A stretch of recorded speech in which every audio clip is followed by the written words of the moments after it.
داستان ایمان فروشوں کی جلد اول قسط 4 حصہ 10 ساتویں لڑکی جب سلطان کو قتل کرنے آئی۔ ٹن کی آواز آئی تو میگنانا نے چونک کر پیچھے دیکھا اور پھر فوراً ہی سامنے دیکھنے لگا۔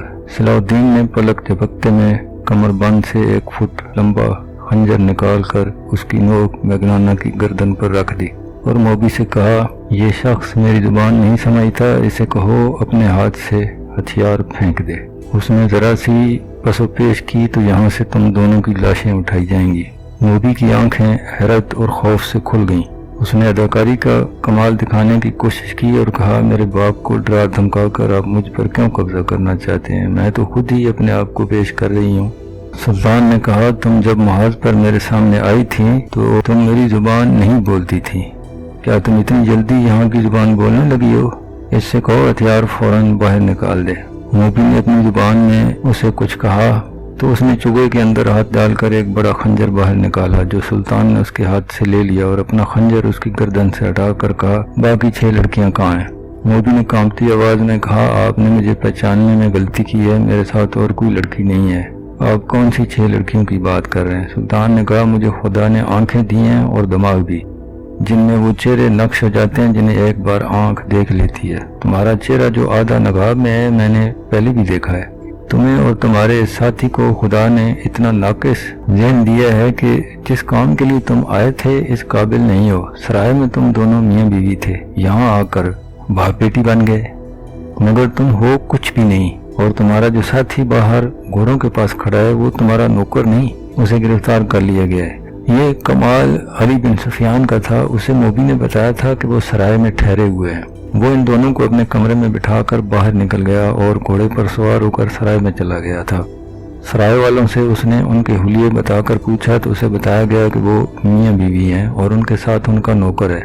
اسے یہ بھی بتایا گیا کہ انہوں نے بازار سے کچھ کپڑے بھی خریدے تھے جن میں لڑکی کا برقع نما چوگا اور جوتے بھی تھے۔ اس نے ان کے کمرے کا تالا توڑ کر ان کے سامان کی تلاشی لی جہاں سے چند ایسی چیزیں برآمد ہوئیں جن سے شک یقین میں بدل گیا۔ علی سمجھ گیا سلطان ایوبی سے ان کا تنہائی میں ملنے کا مطلب کیا ہو سکتا ہے۔ اس نے ان کے گھوڑے دیکھے تھے، اعلیٰ نسل کے تیز رفتار گھوڑے تھے۔ سرائے والے سے ان کے گھوڑوں کے متعلق پوچھا گیا تو اس نے بتایا کہ یہ تینوں مسافر اونٹوں پر آئے تھے اور یہ گھوڑے لڑکی نے یہ کہہ کر منگوائے تھے کہ بہت اچھے اور تیز رفتار ہوں۔ سرائے والوں نے یہ بھی بتایا تھا کہ لڑکی کا خاوند گونگا معلوم ہوتا ہے، وہ کسی سے بات نہیں کرتا۔ علی نے واپس آ کر دیکھا کہ اجلاس ختم ہو گیا ہے تو وہ سلطان ایوبی کے پاس چلا گیا، اسے ان کے متعلق بتایا اور لڑکی کی بتائی کہانی بھی سنائی۔ سرائے سے لی گئی معلومات اور ان کے سامان سے جو مشکوک چیزیں برآمد کی تھیں وہ بھی دکھائیں اور رائے دی کہ یہ آپ کو قتل کرنے آئے ہیں، آپ سے تنہائی میں ملنا چاہتے ہیں۔ ان کا منصوبہ یہ لگتا ہے کہ آپ کو قتل کر کے نکل جائیں گے، جتنی دیر میں کسی کو پتہ چلے گا یہ تیز رفتار گھوڑوں پر دور جا چکے ہوں گے، اور یہ بھی ہو سکتا ہے یہ لوگ آپ کو اتنی خوبصورت لڑکی کے چکر میں ڈال کر خوابگاہ میں قتل کرنا چاہتے ہوں۔ سلطان نے کچھ سوچ کر کہا، انہیں ابھی گرفتار نہ کرو، میرے پاس بھیج دو۔ علی بن سفیان نے انہیں اندر بھیج دیا اور خود باہر کے دروازے کے ساتھ لگا کھڑا رہا۔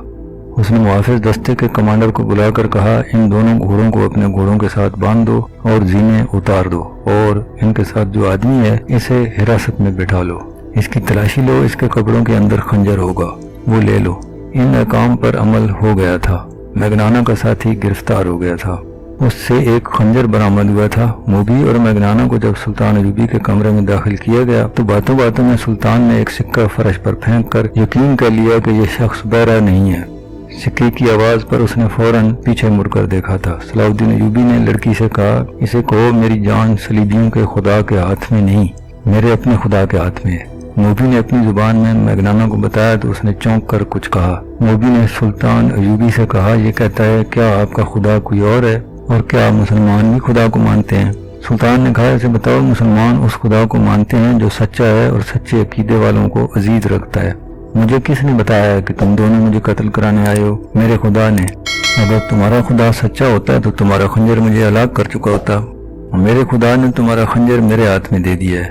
اس نے ایک تلوار کہیں سے نکالی اور چند اشیاء نے دکھا کر کہا، یہ تلوار، یہ چیزیں تمہاری ہیں، یہ تمہارے ساتھ سمندر پار سے آئی ہیں، تم سے پہلے یہ مجھ تک پہنچ گئی ہیں۔ میگنانا حیرت سے اٹھ کھڑا ہوا، اس کی آنکھیں ابل کر باہر آ گئیں۔ جتنی باتیں ہوئیں وہ موبی کی وساطت سے ہوئیں۔ مگنانا نے بولنا شروع کر دیا، مگر وہ صرف اپنی زبان بولتا اور سمجھتا تھا۔ خدا کے متعلق یہ باتیں سن کر اس نے کہا، یہ شخص سچے عقیدے کا معلوم ہوتا ہے۔ میں اس کی جان لینے آیا تھا، لیکن اب میری جان اس کے ہاتھ میں ہے۔ اسے کہو کہ تمہارے سینے میں ایک خدا ہے، وہ مجھے دکھائے۔ میں اس خدا کو دیکھنا چاہتا ہوں جس نے اسے اشارہ دیا ہے کہ ہم اسے قتل کرنے آئے ہیں۔ سلطان ایوبی کے پاس اتنی لمبی چوڑی باتوں کا وقت نہیں تھا۔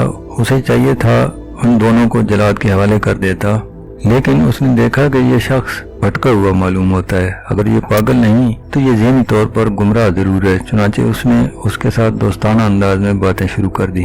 اس دوران فکر مند علی اندر آ گیا۔ سلطان نے مسکرا کر کہا، سب ٹھیک ہے علی، میں نے ان سے خنجر لے لیا ہے۔ علی باہر چلا گیا۔ مگنانا نے کہا، بیشتر اس کے کہ سلطان میری گردن تن سے جدا کر دے، میں اپنی زندگی کی کہانی سنانے کی مہلت چاہتا ہوں۔ سلطان نے اجازت دے دی۔ مگنانا نے بالکل وہی کہانی جو رات صحرا میں اس نے اپنے پارٹی کمانڈر اور ساتھیوں کو سنائی تھی، منوان سلطان ایوبی کو سنا دی۔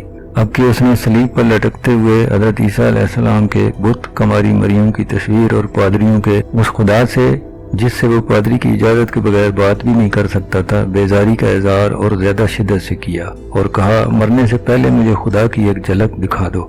میرے خدا نے بچوں کو بھوکا مار دیا ہے، میری ماں کو اندھا کر دیا ہے، میری بہن کو شرابی ویشیوں کا قیدی بنا دیا ہے اور مجھے 30 سالوں کے لیے قید خانے میں بند کرا دیا ہے۔ میں وہاں سے نکلا تو موت کے منہ میں آ پڑا۔ میری جان آپ کے ہاتھ میں ہے، مجھے سچا خدا دکھا دو، میں اس سے فریاد کروں گا، اس سے انصاف مانگوں گا۔ سلطان نے کہا، تیری جان میرے ہاتھ میں نہیں، میرے خدا کے ہاتھ میں ہے۔ اگر میرے ہاتھ میں ہوتی تو اس وقت تک تم میرے جلاد کے پاس ہوتے۔ میں تمہیں وہ سچا خدا دکھا دوں گا جو تیری گردن مارنے سے مجھے روک رہا ہے، لیکن تجھے اس خدا کا سچا عقیدہ قبول کرنا ہوگا، ورنہ خدا تمہاری فریاد نہیں سنے گا اور انصاف بھی نہیں ملے گا۔ سلطان ایوبی نے اس کا خنجر اس کی گود میں پھینک دیا اور خود اس کے پاس جا کر اس کی طرف پیٹ کر کے کھڑا ہو گیا۔ موبی سے کہا، اسے کہو میں اپنی جان اس کے حوالے کرتا ہوں، یہ خنجر میری پیٹھ میں گھونپ دے۔ مگنانا نے خنجر ہاتھ میں لے لیا، اسے غور سے دیکھا، سلطان ایوبی کی پیٹھ پر نگاہ دوڑائی، اٹھا اور سلطان کے سامنے جا کر اسے سر سے پاؤں تک دیکھا۔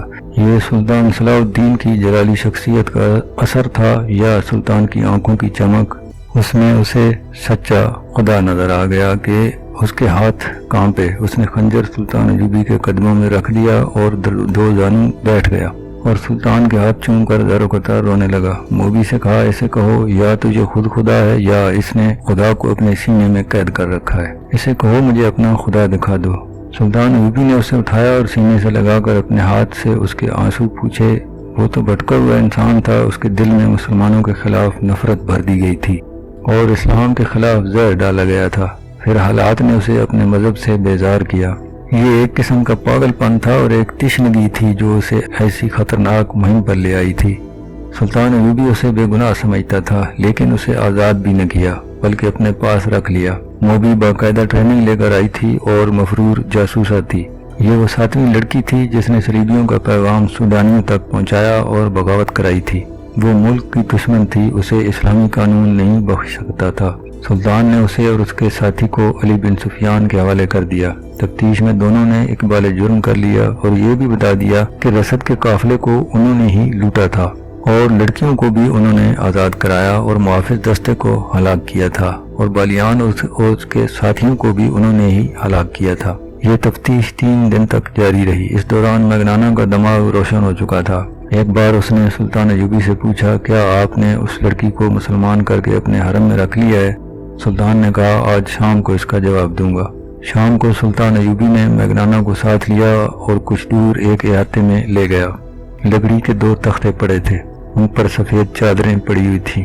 سلطان نے چادروں کو ایک طرف سے اٹھا کر مگنانا کو دکھایا۔ اس کے چہرے کا رنگ بدل گیا۔ سامنے ایک موبی کی لاش پڑی تھی اور دوسری اس کے ساتھی کی لاش تھی۔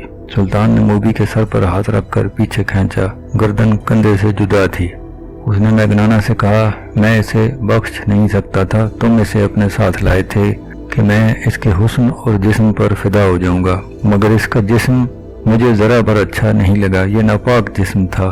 اب جبکہ اس جسم سے اتنی حسین شکل و صورت جدا ہو چکی ہے، یہ مجھے اب بہت اچھی لگ رہی ہے، اللہ اس کے گناہ معاف کرے۔ مگنانا نے پوچھا، سلطان آپ نے مجھے کیوں بخش دیا؟ سلطان نے کہا، اس لیے کہ تم مجھے قتل کرنے آئے تھے، مگر یہ میری قوم کے کردار کو قتل کرنے آئی تھی، اور تمہارا یہ ساتھی بھی سوچے سمجھے منصوبے کے تحت بہت سے لوگوں کا قاتل بنا، جبکہ تم نے میرا خون بہا کر خدا کو دیکھنا چاہا تھا۔ چند دنوں بعد میگنانا سیف اللہ بن گیا، جو بعد میں سلطان ایوبی کے محافظ دستے میں شامل ہوا، اور جب سلطان ایوبی خالق حقیقی سے جا ملا تو سیف اللہ نے زندگی کے آخری 17 برس سلطان صلاح الدین ایوبی کی قبر پر گزار دیے۔